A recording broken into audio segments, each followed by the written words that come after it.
Good evening. Good evening. It's really great to have all of you here with us tonight.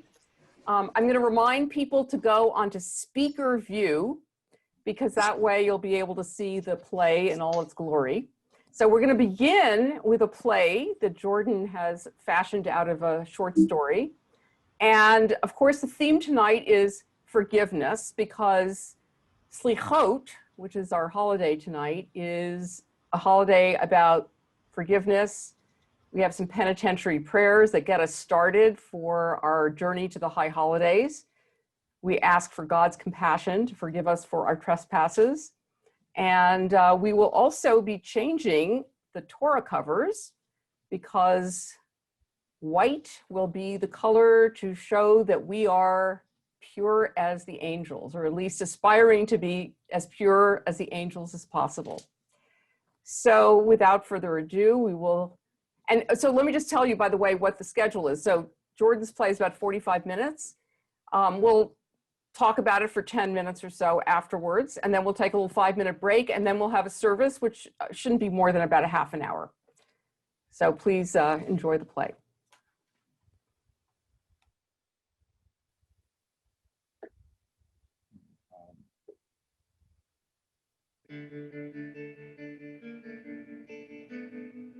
How We Avenge the Blums by Nathan Englander. If you head out to Greenheath, Long Island today, you'll find out that the schoolyard where Zvi Blum was attacked is more or less as it was. The bell at the public school still rings through the weekend, and the bushes behind the lot where we played hockey still stand. The only difference is that the sharp screws, jagged edges of the jungle gym are gone. Playground stripped of all adventure, sissified and padded and covered with a snow of shredded tires. And it was onto this lot that Zvi Blum, the littlest of the 3 Blum boys, stepped. During the week, we played in the parking lot behind our yeshiva. Now, where slap shots sent gravel flying, but on Shabbos afternoons, we ventured into the fine, uncracked asphalt of the public school. The first to arrive for our game, Zvi wore his helmet with a metal face protector snapped in place.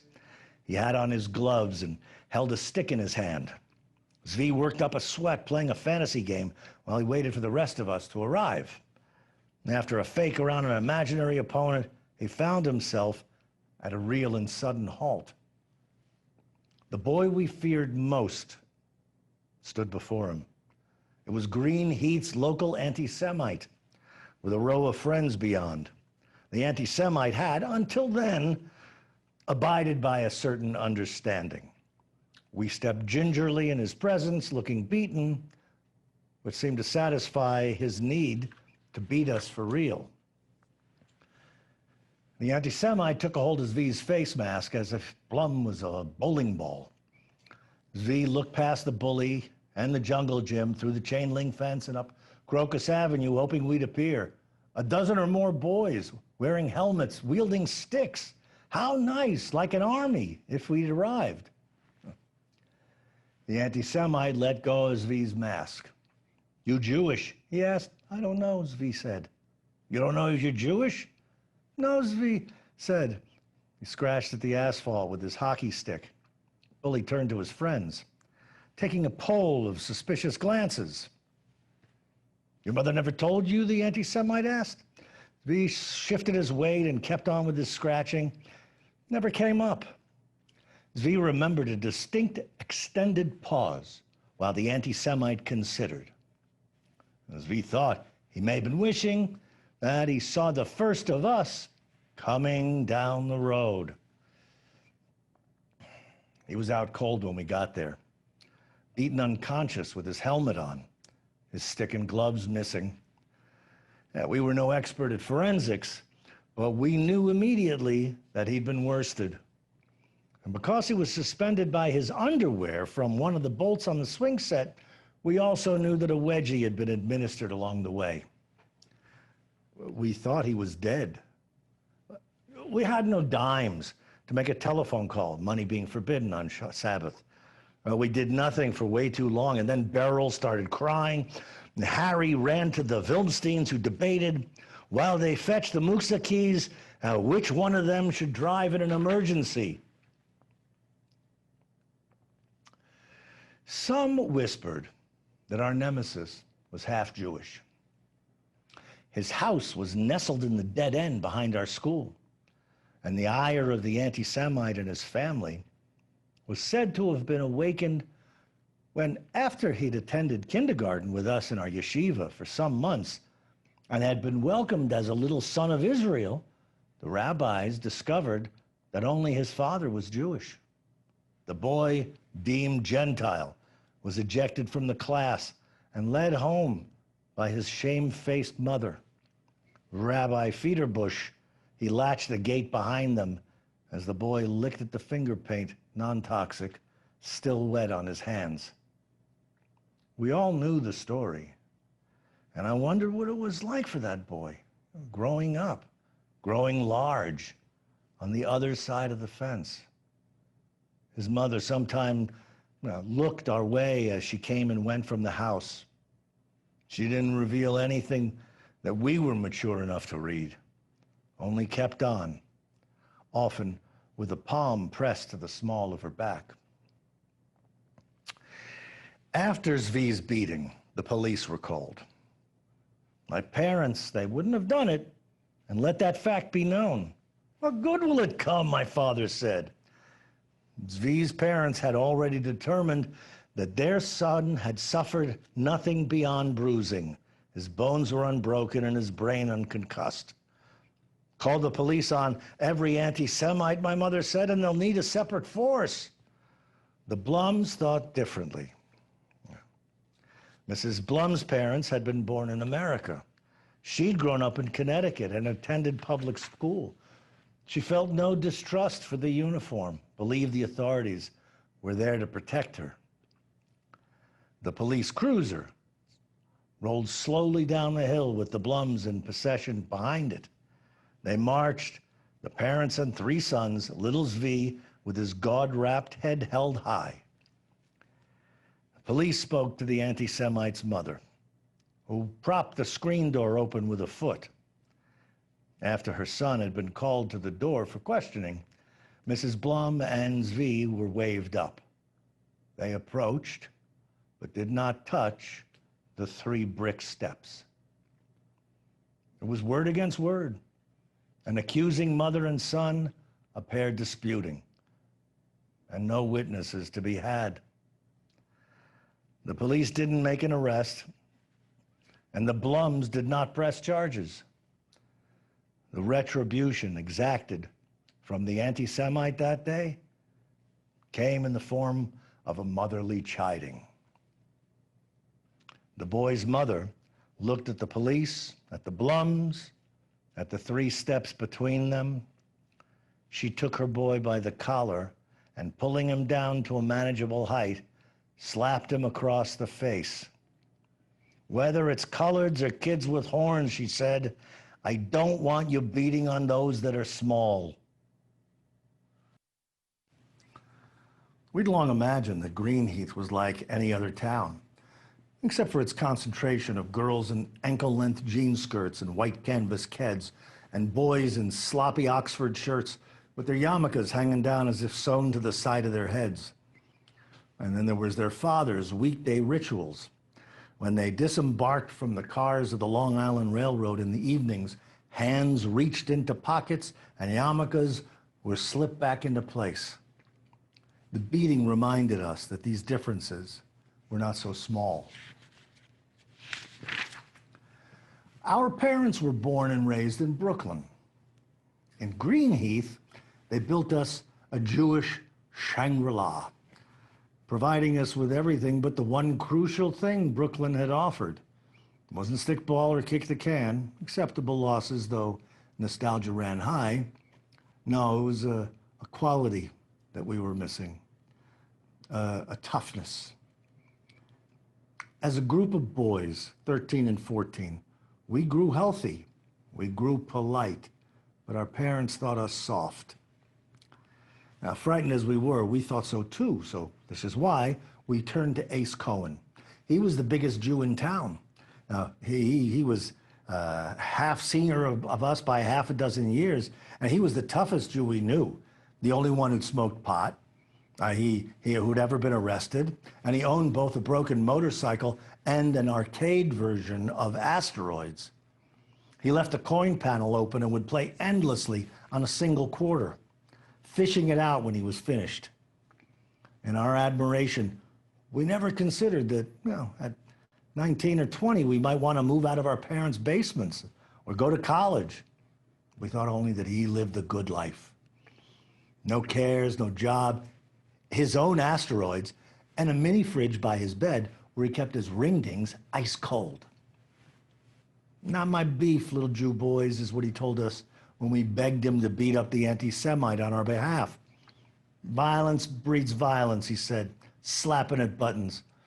Older and wiser, trust me when I tell you, let it go. But we called the police, V said. We went to his house with my parents and them. Unfortunate, A said, looking down at little V. Unfortunate, my buddy, for you. It's a delicate thing being Jewish, A said. It's a condition that aggravates the more you pay it. Now let it go. I tell you, if you insist on fighting, then at least fight them yourselves. Well, it would be easier if you did, we told him.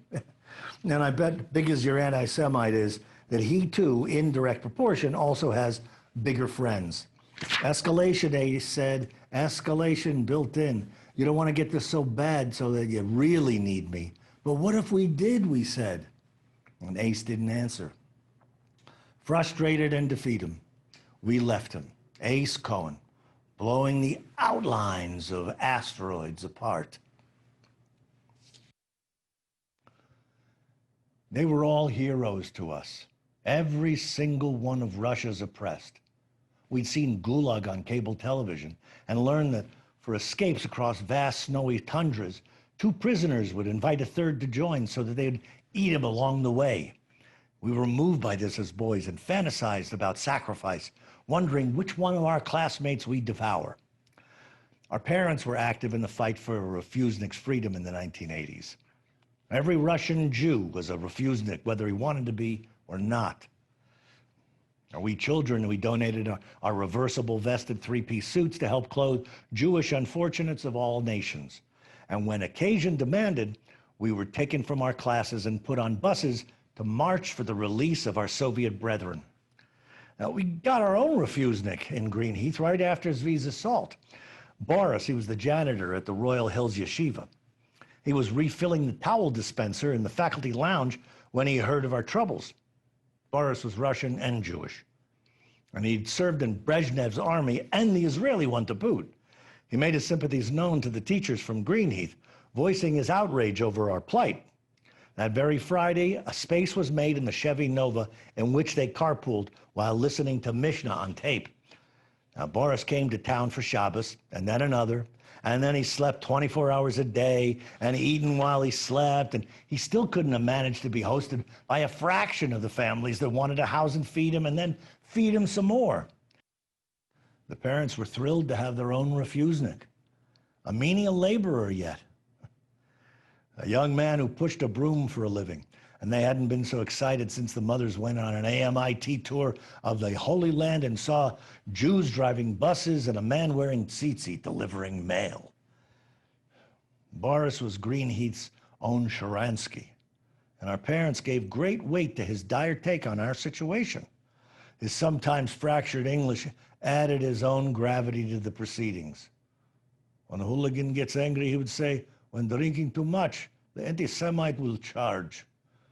When the first informal self-defense class was given the day, Boris was at Larry Lipshitz's, playing in television hockey and teaching Larry to smoke. It ended with Larry on the basement floor, the wind knocked out of him and a sort of a wheeze coming from his throat. "How much?" he said to Boris. "How much what?" was Boris's answer. He displayed a rare tentativeness, which Larry might have noticed if he hadn't been trying to breathe. "For the lesson," Larry said. And here was the wonder of America, the land of opportunity. In Russia, if you punched someone in the stomach, you did it for free. A monthly rate was set, and Larry spread the word. Now, that was also the day that Barry Perlman was descended upon by our nemesis as he left Vardit's Pizza and Falafel. His takeout order was taken. The vegetarian egg rolls, a staple of all places kosher, no matter the cuisine, were bitten into. A large pizza and tahini platter were spread over the street. Barry was beaten, and then as soon as he was able, he raced back into the store. Vardit, the owner, wiped the sauce from little Perlman. She remade the order in full, charging only the pizza to his account. The Perlmans didn't want trouble. The police were not called. Barry Perlman was the second to sign up. And then came the Kleins and cockeyed Shlomo, whose mother sent him because of the current climate, though really she wanted him to learn to defend himself from us. Our rabbis at school needed to approve of the militant group we were forming. They remembered how Israel was founded with the aid of Neely and the Haganah and the undergrounds of yore. They didn't much approve of a Jewish state without a Messiah, but they gave us permission to present our proposal to Rabbi Federbush, the founder of our community and the dean of our yeshiva. His approval was granted, but only grudgingly. The old man is not to be blamed. Karate he knew nothing of. The closest sport he was familiar with was wrestling, and this is from rabbinic lore, a Greco-Roman version. So his main point of protest, therefore, was that we'd be wrestling the uncircumcised publicly and in the nude. Well, when the proposal was rephrased, and he was told that we were being trained to battle the descendants of Amalek, who attacked the Israelites in the desert, and that we were gearing up to face the modern-day spawn of Haman, cursed be his name, when told it was to fight the anti-Semite, he nodded, understanding. Cossacks, he said, and he agreed. Now, it wasn't exactly a pure martial art, but an amalgam of Israeli Krav Maga, Russian hand-to-hand combat, and Boris's own messy form of endless attack. He showed us how to fold a piece of paper so that it could be used to take an eye out or open a throat. And he always told us to travel with a circuit tester clipped to our breast pocket like a pen. And when possible, Boris advised us, have a new gun waiting at each destination.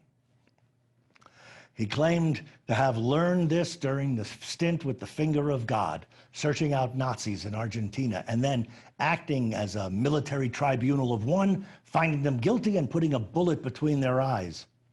We were taught to punch and kick, to stomp and bite, while the mainstay of all suburban martial arts classes, when you can avoid confrontation, you do it, was removed. Boris told us to hold our ground. Worst case, he said, raise hand like in defeat and kick balls.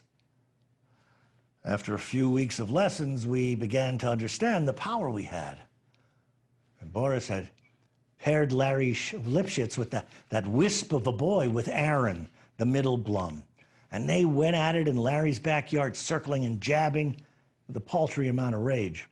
Boris stood off to one side, his arms resting on his paunch, a belly that on him was the picture of good health, as if it were the place from which all his strength emanated, a single muscle providing power to all other parts. Boris spat in the grass and stepped forward. You're fighting, fight! He put his foot to Aaron's behind and he catapulted him into his opponent.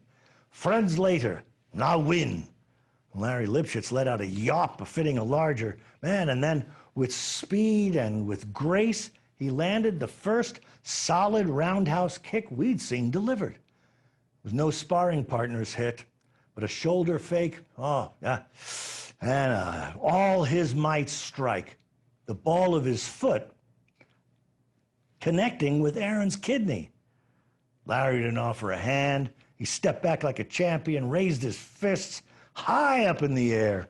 Aaron hobbled to the nearest tree and displayed for us the first fruits of our training. He dropped his pants, took aim, and I tell you, it was nothing less than water to wine for us when Aaron Blum peed blood. It's curious that the story most often used to inspire Jewish battle readiness is that of Masada, an episode involving the last holdouts of an ascetic Israelite sect who committed suicide in a mountain fortress. The battle was fought valiantly, though without an enemy present. Jews bravely doing harm to themselves. The only Roman casualties died of frustration in their encampment below. 8 months in the desert spent building a ramp to storm fortress walls for a slaughter, and the deed had already been done when they arrived. An Israeli army recruits, and they complete their basic training. They climb up that mountain and they scream out into the echo, "A second time Masada won't fall." Boris made us do the same over the edge of Greenheath Pond, a body of water whose circulation had slowed, a thick green soup that sent back no sound. Mostly, the harassment was aimed at the Blum boys and their house. I don't know if this was because their proximity to the anti-Semites' house, the call to the police, the anti-Semites' public slap in the face. I sometimes can't help thinking that the Blum boys were chosen as targets because they looked to the bully as they looked to me, enticingly victim-like and small. Over time, an M80 was used to blow up the Blum mailbox. 4 tires were slashed on a sensible Blum car. A shaving cream swastika was painted on their walkway, but it washed away in the rain before anyone could document its existence. When we ran into the anti-Semite, insults were inevitably hurled and punches thrown. Larry took a thrashing without managing to his now legendary kick. Shaken, he demanded his money's worth of Boris and made it very clear he now feared for his life. Boris shrugged it off. "Not so easy," he assured him. "Shot and lived, stabbed and lived. Not so easy to get dead." My father witnessed the abuse. He came upon the 3 Blum boys crawling around and picking up pennies for the right to cross the street, the bully and his friends enforcing. My father scattered the boys, all but the 3 Blums, who stood there, red in the face, hot pennies in their hands. The most severe attack was the shotgun blast that shattered the Blum's bay window. We marked it as the start of dark days, though the shells were packed only with rock salt. We stepped up our training and also our level of subterfuge. We memorized kata and combinations. We learned to march in lockstep, to run, leap, and roll in silence. Lying on our backs in a row with feet raised, head raised, abdomens flexed, we listened to Boris lecture while he ran over us, stepping from stomach to stomach as if crossing a river on stones. Peace, Boris insisted, was maintained through fear. "You know which countries have no anti-Semite?" he asked. We didn't have the answer. The country with no Jew. The struggle would not end on its own. The bully would not mature, see the error of his ways, or learn to love the other. He would hate until he was dead. He would fight until he was dead. And unless we killed him or beat him until he thought we had killed him, we'd have no truce, no peace, no quiet. In case we didn't understand the limitations of even the best case scenario, Boris explained it to us again. The man hits. In future, he'll hit wife, hit son, hit dog. We want only that he won't hit Jew. Let him go hit someone else. Despite all the bumps pushed back into foreheads and the braces freed from upper lips, I'm convinced our parents thought our training was worth the effort. I'm convinced our mothers, they bought frozen steaks to press against black eyes and stood close as our fathers tilted our chins and hid smiles. "Quite a shiner," they would say. They'd hardly stand to give up staring when the steaks covered our wounds. Along with the training injuries, we had other setbacks. One was a tactical error when, post-shotgun blast, we went as a group to egg the anti-Semite's house. Shlomo thought he heard a noise and yelled, "Anti-Semite!" in warning. We screamed back, we dropped our eggs and fled in response. Now, this all took place more than a block away from his house. We hadn't even gotten our target in sight. We weren't cohesive. We knew how to move as a group, but not as a gang. We needed practice. After 2,000 years of being chased, we didn't have any hunt in us. We sought help from Chungshik through Yitzi. Now, Yitzi, who was an Israeli with an unfortunate heritage, Yitzi's parent had brought him to America with the last name Penis, which even among kind children doesn't play well. We teased Yitzi Penis ruthlessly, and as a result, he formed a real friendship with his Gentile neighbor Chungshik, the only Asian boy in town. Both showed up happily. Yitzi delighted in being asked to bring his pal along, and so we proposed it, our plan. Can we practice on you, we asked. Practice what? Chungshik said amiably. Yitzi, practically aglow at his side. When no one else answered, Harry spoke. A reverse pogrom, he said. A what? Well, we just want to menace you, Harry said. Chase you around a bit as a group, you know, because you're different, to get a feel for it. Chungshik looked to his friend. You could see we were losing him, and Yitzi had already lost his smile. That's when Zvi pleaded, almost a cry of desperation. Come on, you're the only different kid we know. Yitzi held Chungshik's stare, the Asian boy looking back, not scared as much as disappointed. Chase me instead, Yitzi said, sort of pantomiming that he could be Chungshik, Chungshik could be him, switch off the yarmulke and all. We abandoned the idea right then. It wouldn't be the same. Our failed offensive got back to Boris, as well as the reverse pogrom that wasn't, the continuing rise in Blum-related trouble, and the chases home from school. The rock salt still stung us all.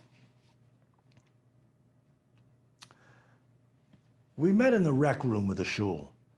Boris had swiped a film strip and accompanying audio cassette from the yeshiva he worked at in Royal Hills. He advanced the strip in the projector, a single frame every time the tape went beep. We knew the film well. We knew when the image would shift from the pile of shoes to the pile of hair, from the pile of bodies to the pile of teeth, to the pile of combs. The film was a sacred teaching tool, brought out only on Yom HaShoah, the Holocaust Memorial Day. Each year, the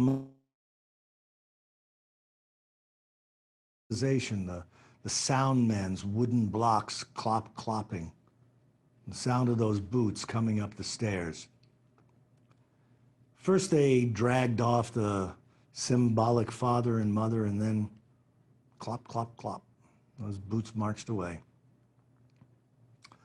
The lights still dimmed, we would form two lines, one boys, one girls. We marched back to class this way, singing Ani Ma'amin, and holding in our heads the picture they painted for us. 6 million Jews marching into the gas chambers, 2 by 2, a double line 3 million strong and singing in one voice, I believe in the coming of the Messiah. Boris did not split us into two quiet lines. He did not start us on a moving round of that song, or an equally rousing, we are leaving Mother Russia with its coda, when they come for us, we'll be gone. After the film, he turned the lights back on, he said to us, yelled at us, like sheep to the slaughter, 6 million Jews is 12 million fists. And then he segued from fists and Jewish fighting to the story of brave Trumpeldor, who Boris claimed lost an arm in the Battle of Tel Hai, and then continue fighting with the one. Galvanized, we went straight to the anti-Semite's house. Zvi Blum, beaten, bothered, dug a hunk of paving stone out of the walkway to avenge his family's bay window. He tossed that rock with all his might. Limited athlete that he was, it hooked left and hit the wall of the house with a great bang. We fled, still imperfect, still in retreat. We ran with euphoria, hooting and hollering, victorious. A newfound energy emerged at the start of the next class, which was the start of the next new session. We lined up to pay Boris, which was now a quarterly fee. He took 3 months' worth of cash in one hand, patted us each on the back with the other, and said, "Not yet leaders, but you've turned into men." Boris even said this to the conservative boy, though it was Eliot's first lesson. He then addressed us regarding our successful mission. "Anti-Semite will come back harder," he said, declaring that only strong offense would see this conflict to its end. Pyrotechnics were in order. We ventured out to the turnpike that marked the border of our town in the alley behind ShopRite, and we worked on demolitions, following recipes from Boris's training and inspired by some pages torn from an Abby Hoffman book. We made smoke bombs and didn't smoke, and fire bombs that never burned. And though we suspected that the recipes themselves were faulty, Boris shook his head as if we'd never learn. We stuck with our bomb making, working feverishly, with Boris timing each attempt and at intervals yelling, "Too late, already dead." Then Eliot stood up with a concoction of his own, a bottle with a rag stuffed in the top, and announced, "This is how you build a bomb." To prove it, he lit the rag, arced back, and threw the bottle. We watched it soar, easily traceable by its fiery tail. We heard it hit and the sound of glass, and then nothing. "So what?" Aaron said. "That's not a bomb. By definition, it has to go boom." And we went back to work until Boris said, "Lesson over." And a yellow light began to chip at the darkness in the sky. A warm yellow light and smoke. "Not a bomb," Eliot said, looking proud and terrified in equal measure. His bottle, we discovered, had hit the Te Amo cigar and smoke shop. It ignited the garbage in the rear of the store. The drive-through window was engulfed in flames. "Simplest, sometimes best," Boris said. And then, class dismissed. We started to panic, and he said, "Fire could be from anything." Right then, his pockets full of our money, and already in possession of our hearts and heads, Boris walked off. He walked toward the burning store, so close to the flames that we covered our eyes. True to his teachings, Boris didn't turn and run. He didn't stop either. We know for sure that he went back to Royal Hills and worked another day. All our parents ever said was, "Green card." And we heard that Boris continued west to Chicago and built a new life. Mr. Blum was still at the office. The three boys Blum were each manning a window at home and staring out into the dark. They had on their own and in broad daylight gone down the hill and with toilet paper and shaving cream, and they draped the trees and marked the sidewalks, unleashing on their target the suburban version of tar and feathers. Then they'd run up to their house and taken their posts, holding them through nightfall. When their mother pulled the car into the garage after her own long day at work, she saw only what the boys hadn't done. She made her way back down the driveway to the curb, where the garbage pails stood empty. One of them tipped by the wind. Basic responsibilities stand even in times of trouble.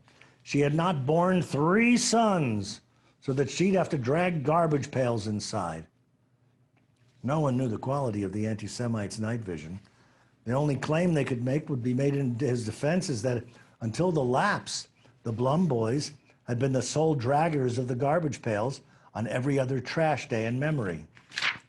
In the Blum boys' defense, and they would forever feel they needed one, 3 watched windows left one side of the house unguarded.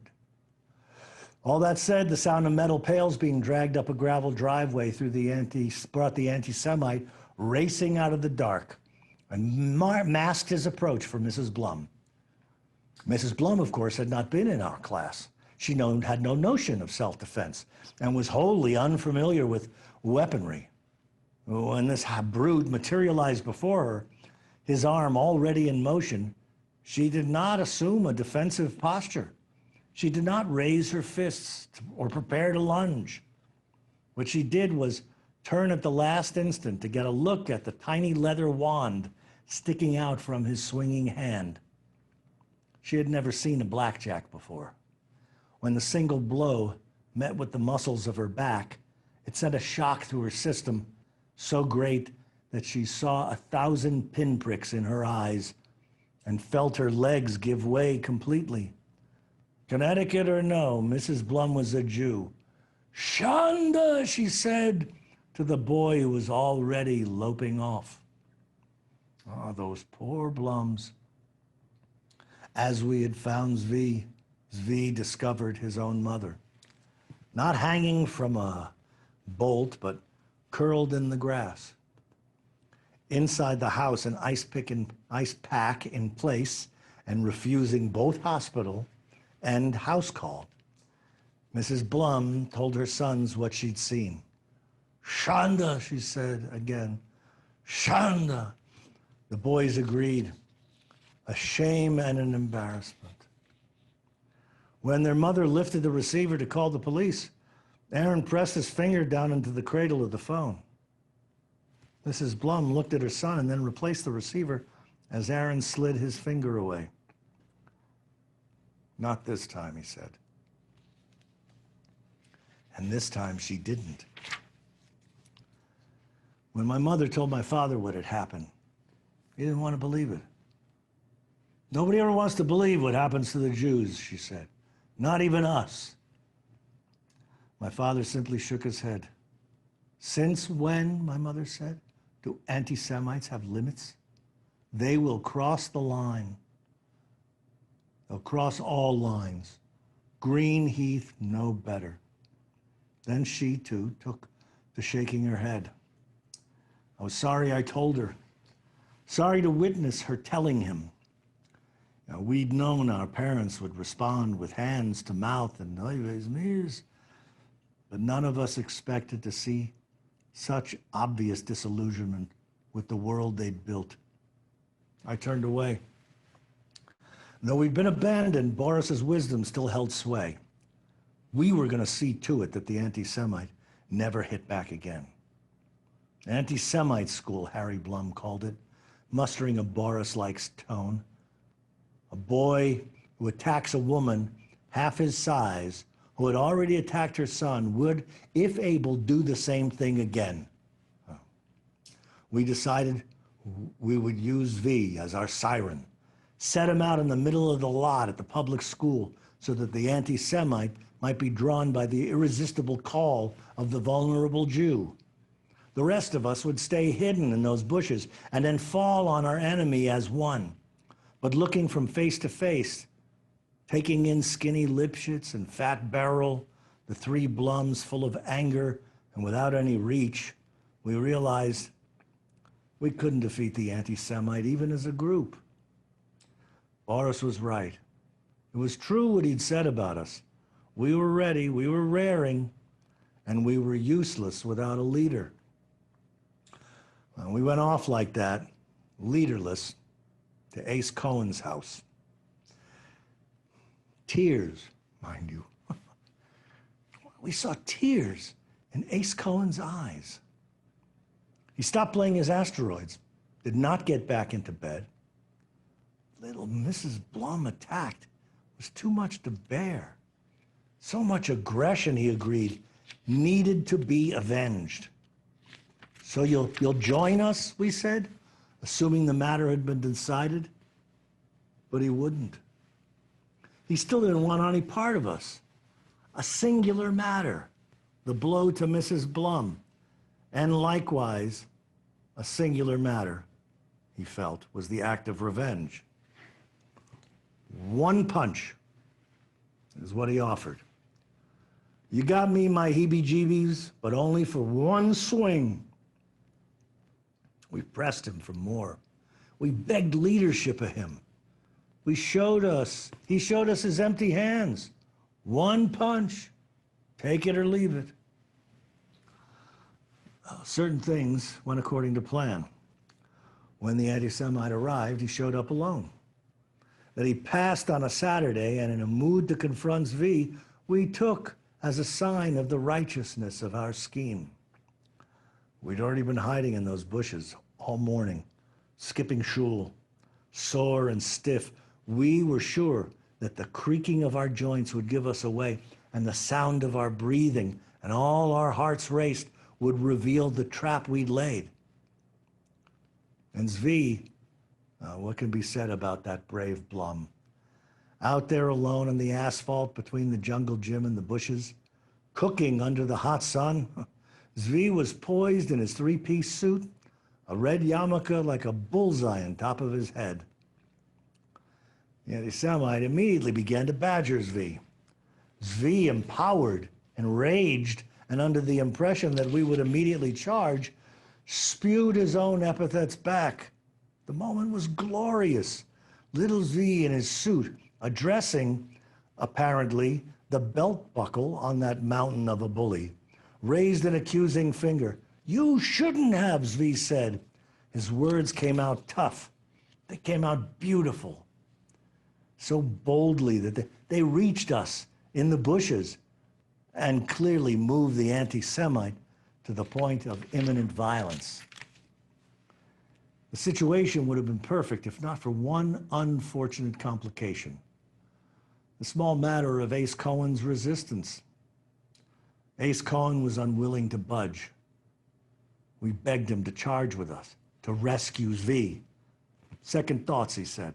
Fine line between retaliation and aggression. Sorry, I'll need to see some torment for myself.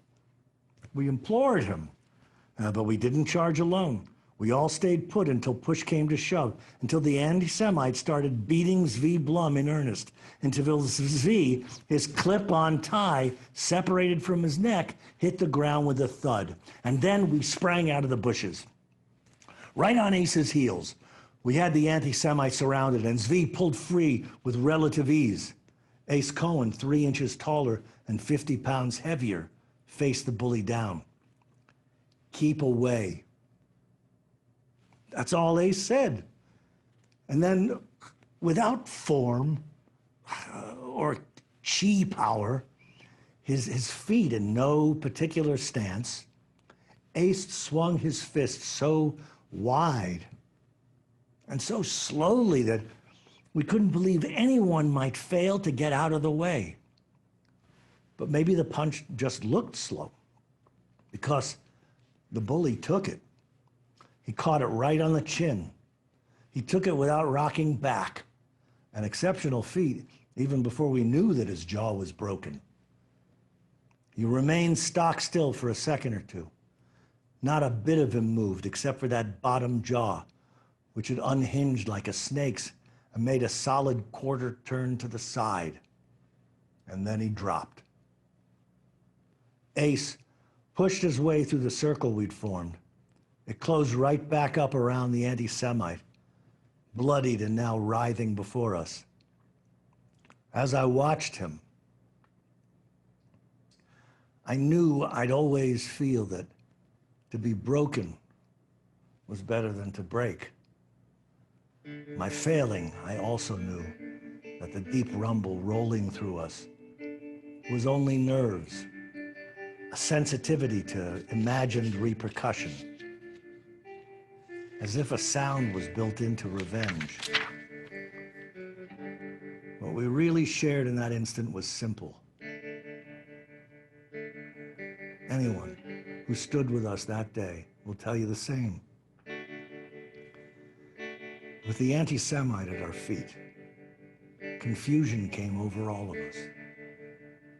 We stood there, looking at that crushed boy, and none of us knew when to run.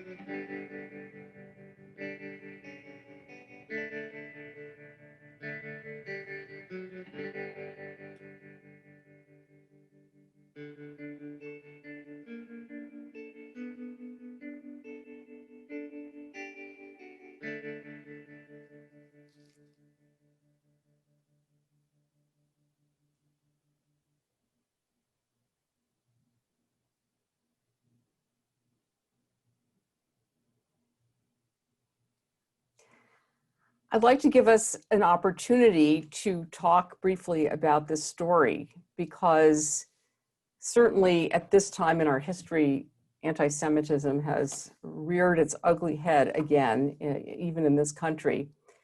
And I guess the question that this story raises is, do we take revenge? Do we do an eye for an eye? Or do we forgive in some way? Or do we find some other approach? So if you want, we can go to gallery view and we can all look at each other. And if people have some thoughts about that, there've been times in our history, for example, in the United States, when the JDL, the Jewish Defense League, took matters into their own hands under Mayor Kahane. Certainly, the Zionists believe that, you don't just go like sheep to the slaughter, but the feeling at the end of it from these children is that it really was not a very satisfying way to deal with the problem. So I'm curious to know if people have some thoughts about that.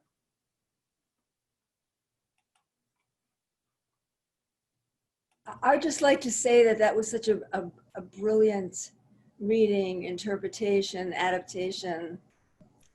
Thank you, Myra. On behalf of Jordan, thank you very much. Thank you, Myra. Thank you very much. It's like, this story builds up to this climax where you think, okay, these kids are being trained and they're going to really give it to him, right? And they're pushing this guy who's the tougher one to go ahead and give it to him. And, he's really reluctant, but he finally does it. And it's exactly the opposite of what you expect. They don't feel like, whoa, that was great. They feel terrible about it. So I guess that leaves us to, ask the question. So how do you handle, whether it's anti-Semitism or some other horrible thing that's done to you, how do you respond? Do you respond in kind? Do you find some other way? Can I tell a story that happened to us? Please tell a story, Carolee. Yes, Jordan, that was really nice. We went years and years ago to a ranch in Wyoming, and there were two cabins, and we stayed in one cabin, and we were alone in one cabin for a while. And there's a lot more to the story, but I won't go into it. And then a family moved into the other. I guess we stayed 2 weeks, and so another family came in after the second week. And these kids were all our kids' ages, and Tina found this nice little friend.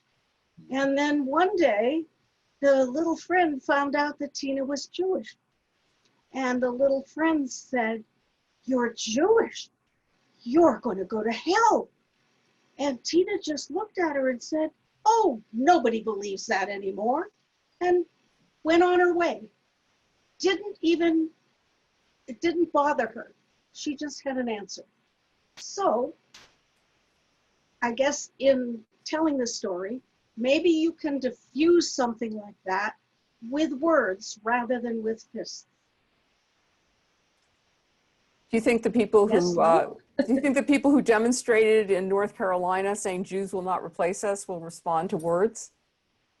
Oh, no, that's a lot of people. Well, one-on-one, you may be able to diffuse. That But is anyway, true. That is true.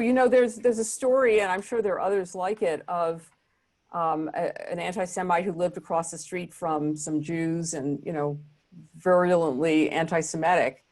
And somehow, I don't remember the entire story, but the man ended up getting sick. They ended up taking care of him. they sort of did the opposite approach.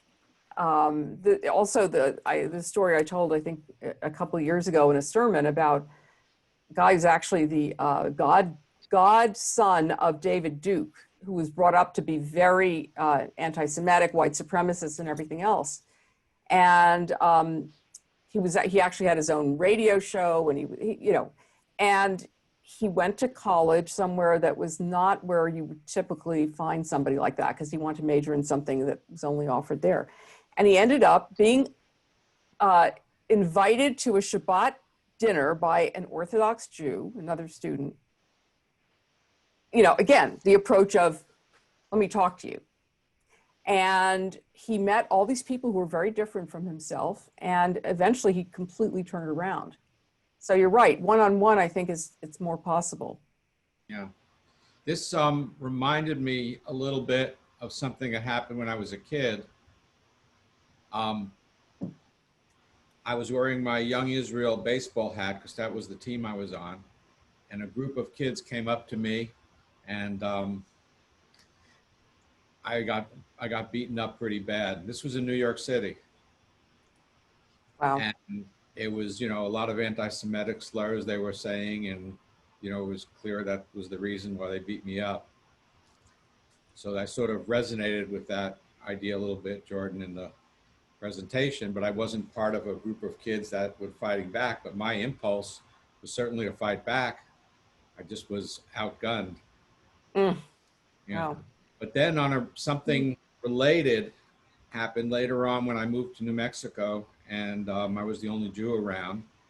And so I was very different. And some kids came up to me and they asked me if they could see my horns. Oh, no. God.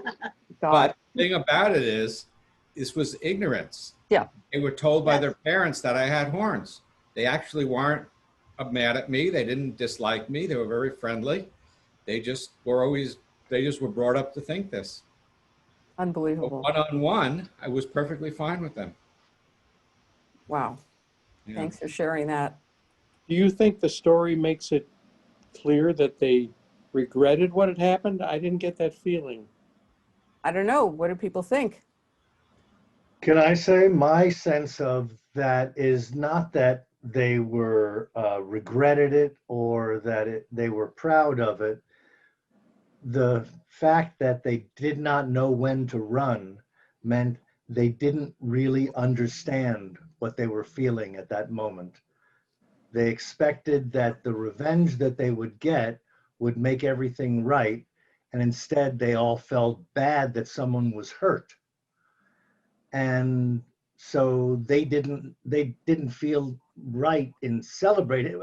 I don't think anybody, a kid, a 14-year-old kid in that moment is going to be able to have a conscious thought about, did I do the right thing or the wrong thing, or should I feel bad or not? I think that they just simply reacted by, they felt bad. It felt awful to see this kid broken, even if it was someone that they felt deserved to be broken. But they didn't know how to deal with their own feelings. They were confused. Yeah. There's Does the story need a sequel? No, I think that as these kids grow and mature, they'll start to understand their experience just the way Jory understands his experience then and how it has been part of shaping him, their experience, V. Blum's experience with the anti-Semite, and Ace Cohen's experience. Here's a kid who he didn't want to be part of violence, and as soon as he punched the kid, what did he do? He ran away. He felt terrible about inflicting the violence, and never wanted to do it. It's not a, I was curious. I read online, I was interested in what other people thought about the story.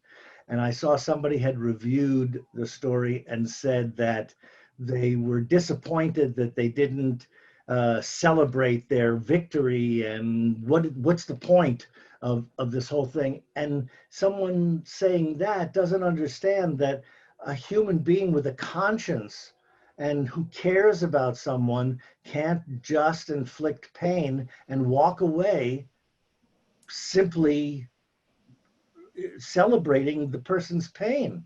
There are too many other things that are involved. Okay, look.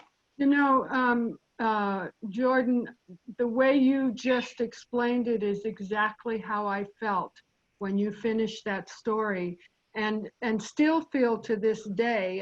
And I have a little story too about Rachel, and she was in high school, and there was this girl that she had previously been friends with, but all of a sudden started really, really harassing her in front of others about being a dirty Jew, and she's going to go to hell, and all of these things about being Jewish, terrible.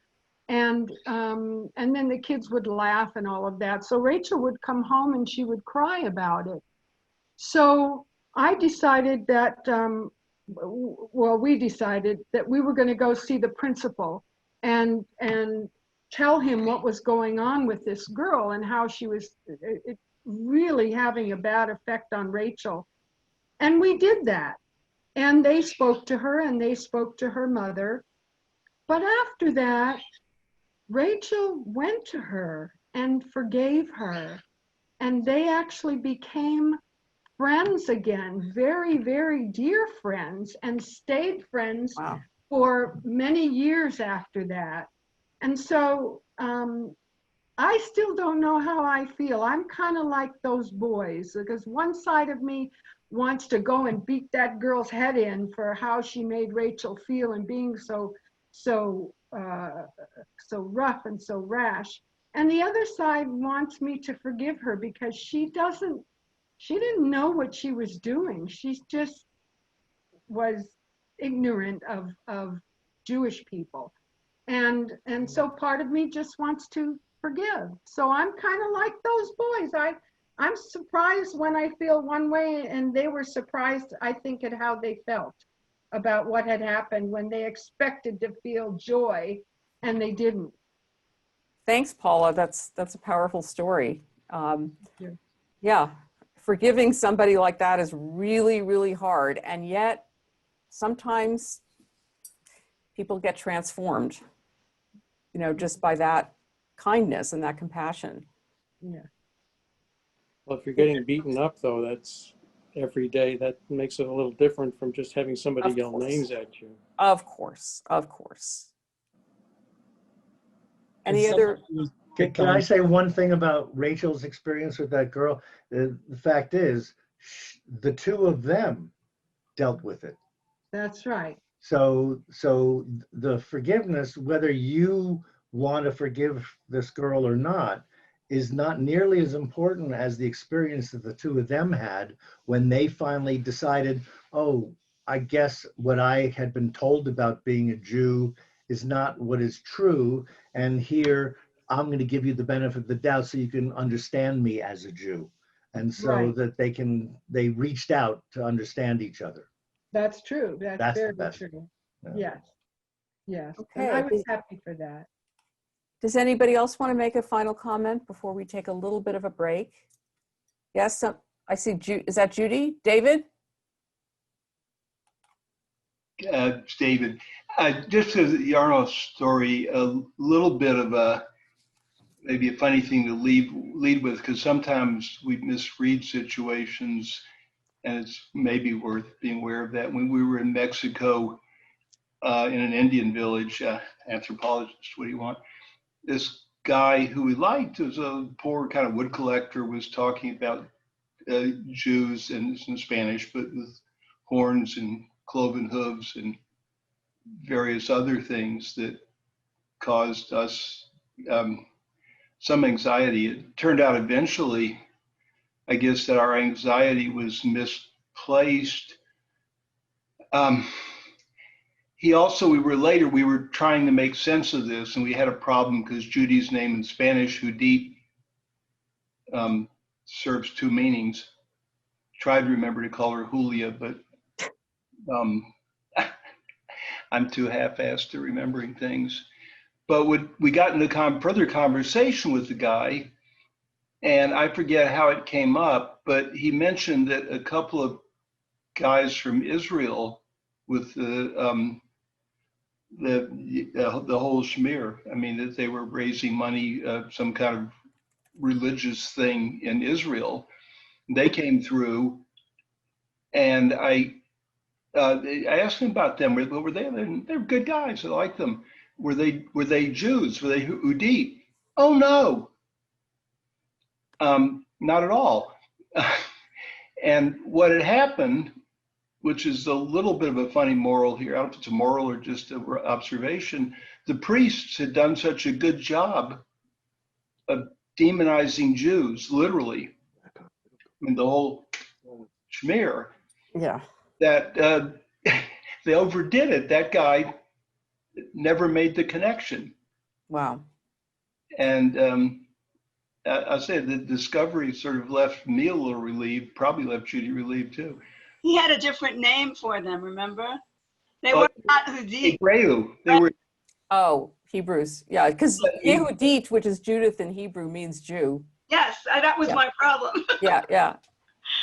Okay, we're going to take a 5-minute break because people may need to go use the facilities. And we'll be back in 5 minutes for a short service. It's only probably going to be about a half an hour.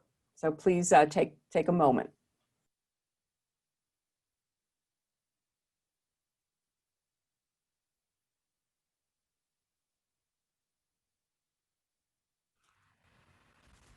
We're going to proceed with Havdalah, which not only is going to separate our week from our Shabbat, but also is going to separate the time before the high holidays to the time that we are now really kind of entering the high holidays, the Selichot.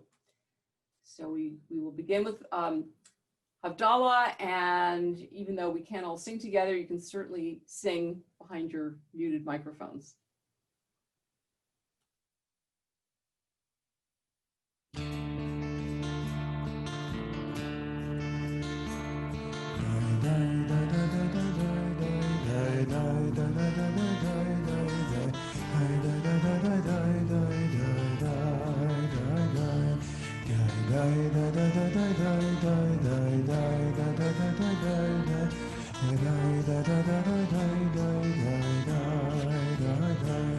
Baruch atah Adonai Eloheinu melech haolam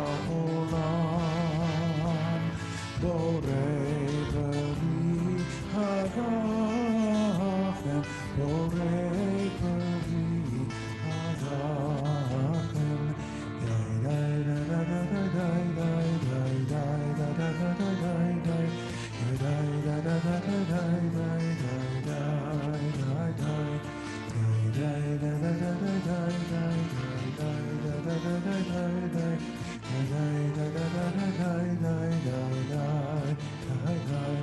Baruch atah Adonai Eloheinu melech haolam borei minei besamim borei minei besamim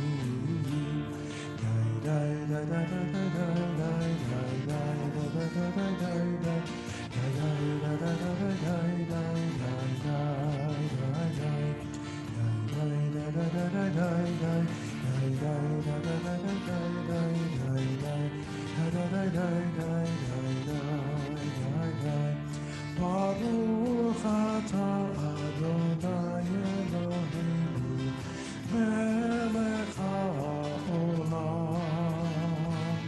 borei meorei haaretz borei meorei haaretz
Again, if you'd like to keep your Zoom in speaker mode, that way you can focus on people who are singing.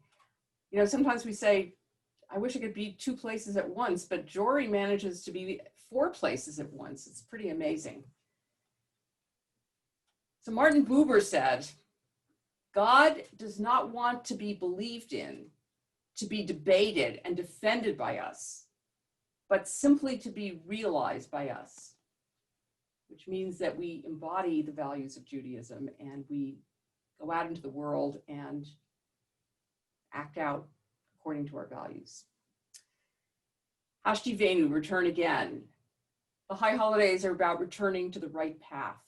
Sometimes we stray, but we can always come back to the right path. And we say to God, take us back, Adonai, let us come back to you. Renew in our time the days of old. Return again, return again. Return to the land of your soul. Return to who you are. Return to what you are. Return to where you are, born and reborn again. And we sing in Hebrew.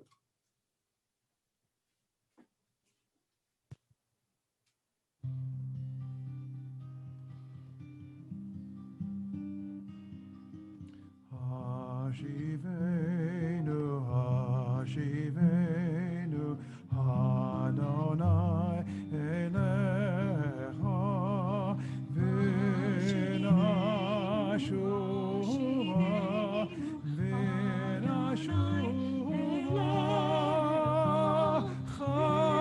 Chadesh, Chadesh, Yameinu Adonai Elecha,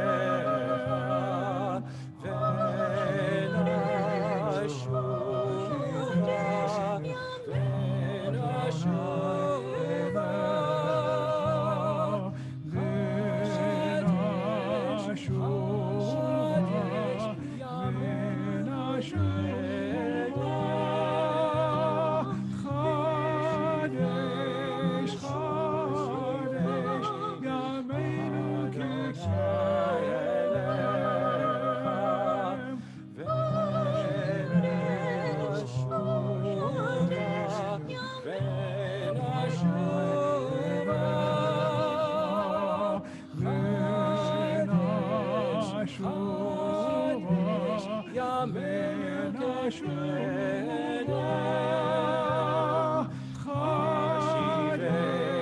Chashivesh, Yameinu Adonai Elechem, Chodesh, Chodesh, Yameinu Yeshuvim, Chodesh, Chodesh, Yameinu Kekedem.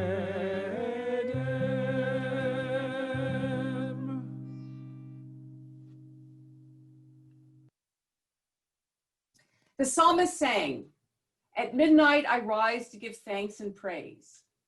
And so we come to this hour of Selichot under the canopy of night to celebrate goodness, to proclaim what is right and true, to praise, to thank, to bless the great giver who gives and renews our lives. We turn to loved ones, to friends, and to our people everywhere, the whole house of Israel, and our hearts turn toward the human family. We pray for its healing. Yet hardest of all is the inward gaze, the return to ourself, the honest reckoning of the soul, cheshbon hanefesh. We ask, how to account for selfish acts and senseless anger? How to account for the shadows, the storms, the bitterness in our lives, the damage and distress that we cause? How to own up to it all and find our way back with integrity in peace? We ask, have we the will to change? And if not now, when? I lift up my eyes to the mountains, from whence shall come my help. My help shall come from the Lord, who made heaven and earth. May your footsteps never falter. When you sleep not, nor God, either sleep not, nor slumber. Israel's God, the Lord will guard you from evil. He will guard your soul. The Lord will guard your going and coming,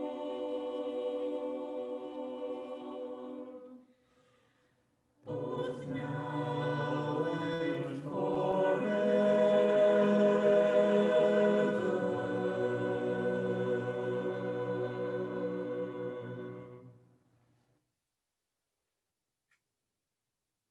Let's read the personal reflection silently.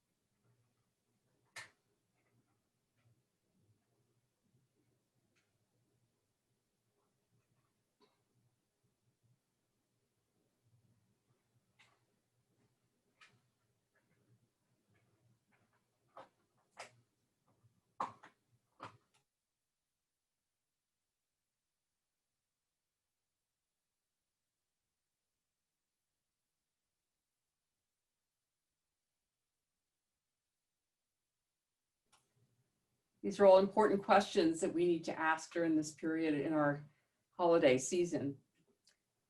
We continue with Shomer Yisrael. God is our guardian.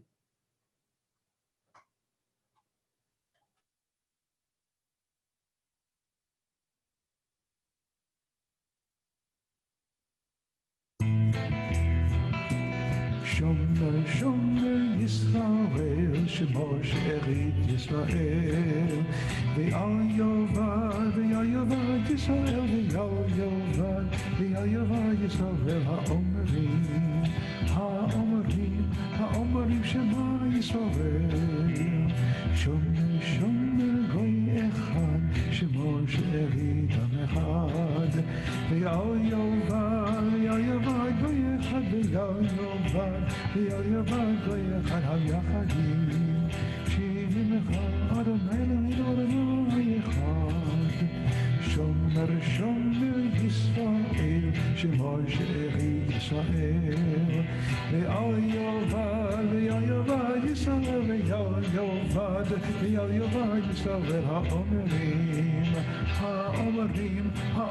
שמה ישראל.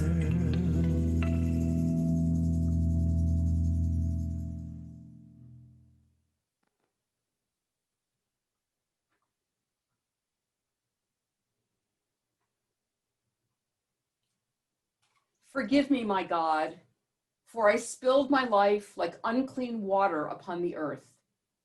Forgive me for all my wounds I caused with my own hands. And yet sobbing like a beaten child, I cried out to you that you, my God, might bandage them. Ki anu amecha, for we are your people.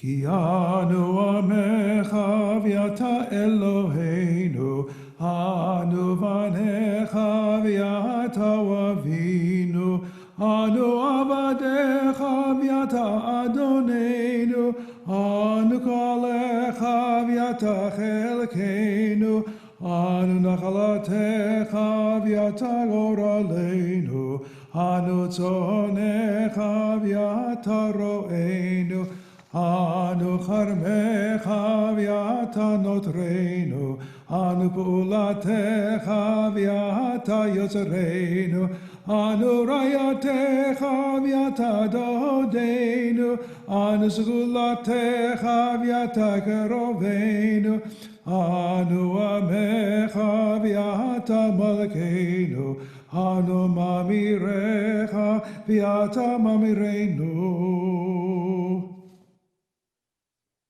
Our God and God of our ancestors, we are your people and you are our God. We are your children and you are our father, our mother.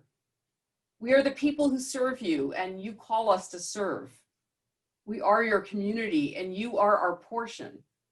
We are your legacy and you are our purpose. We are your flock and you are our shepherd. We are your vineyard and you watch over us. We are your work and you are our maker. We are your beloved and you are our lover. We are your treasure and you are the one we cherish. We are your people and you reign over us. We offer you our words and you offer us yours. So forgive us, pardon us, lead us to atonement. And we now change the Torah covers from blue to white to indicate our desire for purity during this period. חיים היא למחזיקים בה ותומכיה מיושר דרכיה דרכי נועם בכל נתיבותיה שלום השיבנו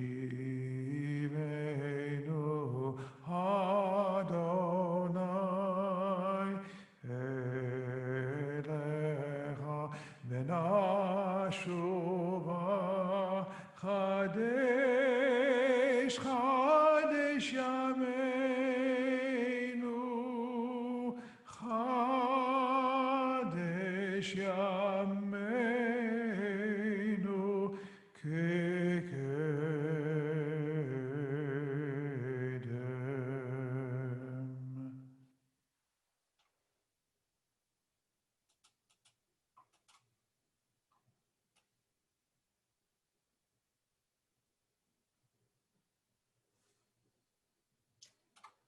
There are those who struggle for a day, and they are good. There are those who struggle for a year, and they are better. There are those who struggle for a lifetime. They are the indispensable ones. Ashamnu, where we confess our sins. We can beat our breasts while we're doing it.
I'd like to assure you that we did not get together during COVID-19 and sing together in close proximity in the sanctuary. This was a video from 2018. That might explain why we look a little different, a little bit younger. But we are going to read the Ashamnu in English together. We abused and abandoned. We acted without thinking. We blamed others when we failed. We boasted and belittled. We coveted and corrupted. We coerced the weak to do our will. We drove away those we love with silence. We deceived and denied.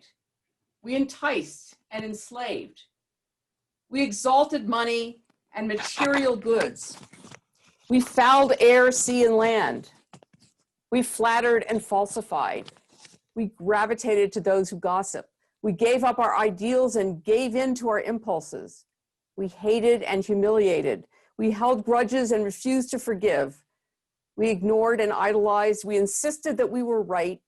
We judged others rashly and wrongly. We were jealous and unjust. And therefore, we asked for God to return us to our better selves. Hashivenu.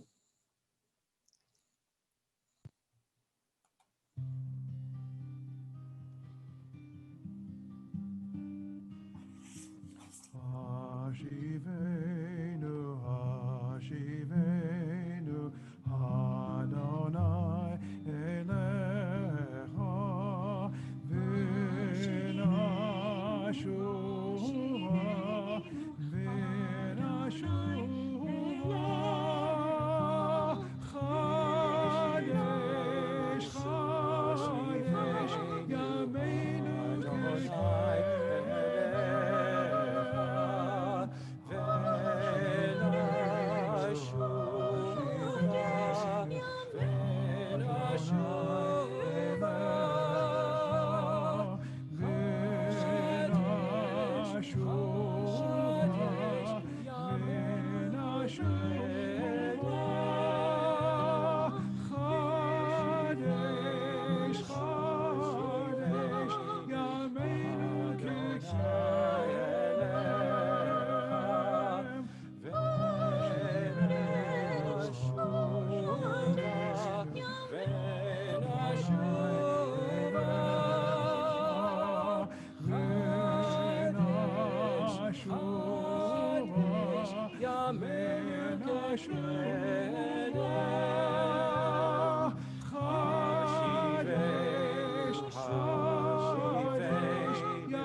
I asked myself, who's listening to these words of confession?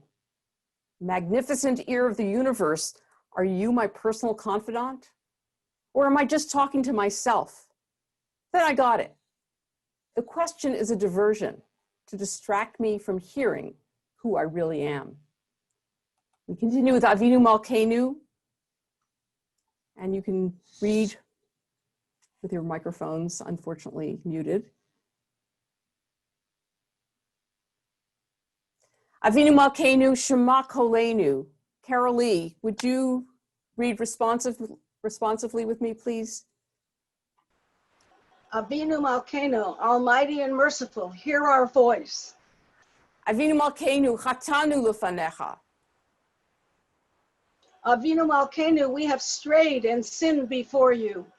Avinu Malkeinu Chamol Aleinu Ve'al Olaleinu Ve'tapenu. Avinu Malkeinu, have compassion on us and our families. Avinu Malkeinu Khalid Dever V'cherev V'ra'av Me'aleinu. Avinu Malkeinu, halt the onslaught of sickness, violence, and hunger. Avinu Malkeinu Kala Kol Tsar Umastin Me'aleinu. Avinu Malkeinu, halt the reign of those who cause pain and terror. Avinu Malkeinu Kotvenu B'Sefer Chaim Tovim. Avinu Malkeinu, enter our names in the book of lives well lived. Avinu Malkeinu Chadesh Aleinu Shana Tova. And I have no English for that, but evidently Avinu- have a good year. Yes, renew for us a year of Avinu good. Malkeinu, a good year. Avinu Malkeinu, Chonenu Vanenu. Avinu Malkeinu, Chonenu Vanenu, Ki Ein Banu Masim. Aseh Imanu, Tzedaka v'chesed. Aseh Imanu, Tzedaka v'chesed v'hoshienu. Avinu Malkeinu, Chonenu Vanenu. Avinu Malkeinu, Chonenu Vanenu, Ki Ein Banu Masim. Aseh Imanu, Tzedaka v'chesed. Aseh Imanu, Tzedaka v'chesed v'hoshienu. Avinu Malkeinu, Chonenu Vanenu, Avinu Malkeinu, Chonenu Vanenu, Ki Ein Banu Masim. Aseh Imanu, Tzedaka v'chesed. Aseh Imanu, Tzedaka v'chesed v'hoshienu. Avinu Malkeinu, Chonenu Vanenu. Avinu Malkeinu, Chonenu Vanenu, Ki Ein Banu Masim.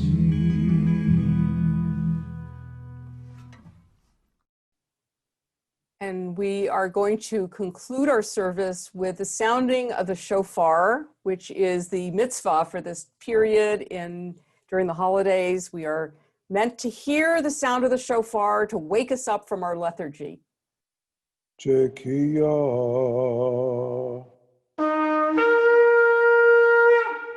Shevarim teruah.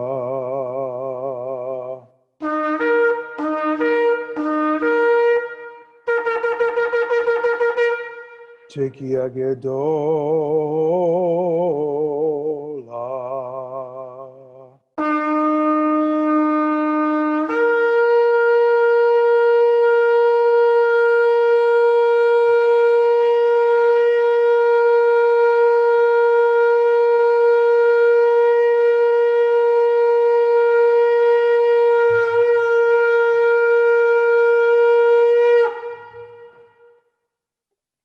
is amazing. And if that didn't wake you up, I don't know what will. I'd like to thank all of the people who made this service possible tonight. Cantor Bob and Barbara and Eric Sabar, and then of course, Morris Maduro and Jory Yarmoff, who not only played music and sang and participated in so many ways, but also did a lot of editing and sound editing, and just really made this very possible, as they will the whole high holiday season. So thank you all for attending, and thank you again for all of you who made this possible tonight. And good night. Thanks to Jordan too. Oh yeah, Jordan. Thanks, Jordan. Forgot about him. Thank you, Bob. I always forget someone. And thank you, Rabbi, from all of us. Thank you. You're welcome. Good night. It was beautiful. That was beautiful. Thank you. And thank you, Carol Lee, too. Oh, Great and my service. pleasure. And thank Jordan. That was really well thought out and well done. It was very nice. Wonderful. And it was wonderful singing. It was. I agree. Thank you all. Thank you, choir members, for singing.